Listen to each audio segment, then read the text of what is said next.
it's hard to say the biggest one, but the one that is outstanding and that I got corrected by a couple of people that were really cared, I think, and saw that I had a good heart if things weren't actually going right. After two young people got shot on the basketball court at Penn Park, there was a meeting called, and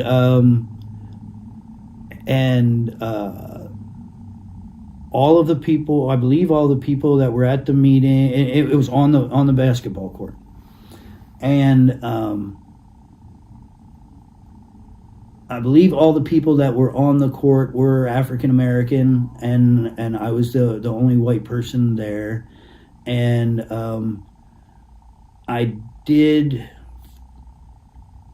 and of course, and I'm the mayor too, but I felt the energy that I was, the way it was described to me later was, sometimes you got to let the people get together first before they come and talk to you, instead of getting in the mix when everybody's all passionate and they're throwing their energy back and forth. But towards the end of that meeting, there was an allegation that our police department knows who is doing the killings, but they're not arresting the people. They're not getting the people doing the killings. And I've heard this before. It's kind of it's a theory. I'm going to call it a conspiracy theory because I know particularly in New York City's case it's not true. But that the white establishment lets violent people go on purpose in the black and brown communities. That it's it's a source of chaos. It's a way to keep people down. And that was said, and I was trying to get out the fact that yes, we do know who's doing almost every killing. And I got about that far, and somebody started talking over top of me, which is something I cannot stand. When you have a concept that is longer than a bumper sticker and you get cut off.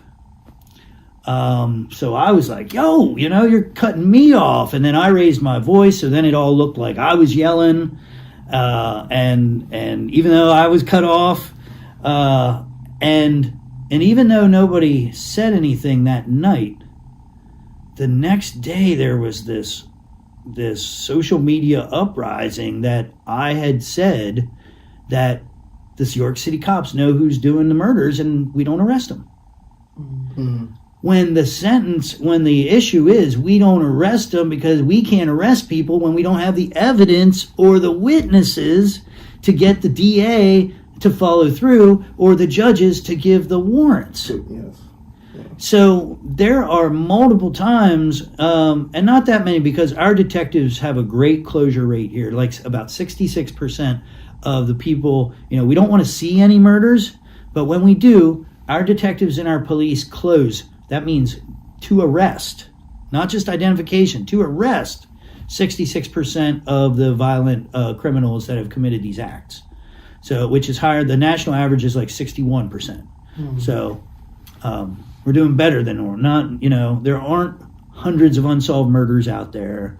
Some of the things that you hear sometimes, our detectives and police are actually doing an amazing job, but they're a Band-Aid that comes after the other issues. Anyhow, but I was trying to explain that we need the cooperation of the community to get more witnesses and more evidence. We understand why people wouldn't want to testify, because there's a threat to your family. There's a threat to your life. I get it. But then also understand that how much harder it makes the job of the detectives. And the police don't have the ability to magically put cases together. The community is the one that puts cases together. Detectives are the ones that collect all the facts. Like, we can pick up some shell casings, and maybe if we're very lucky, there's some kind of corner camera or something like that. But other than that, it's about witnesses, it's about private cameras, it's about somebody reporting what they saw on social media. It's all of that stuff. It's the community makes the community. The police do not make the community. The police just try their best to clean up after something happened. So that's I would say that is my biggest single mistake. And it's interesting because I'll just leave it at that.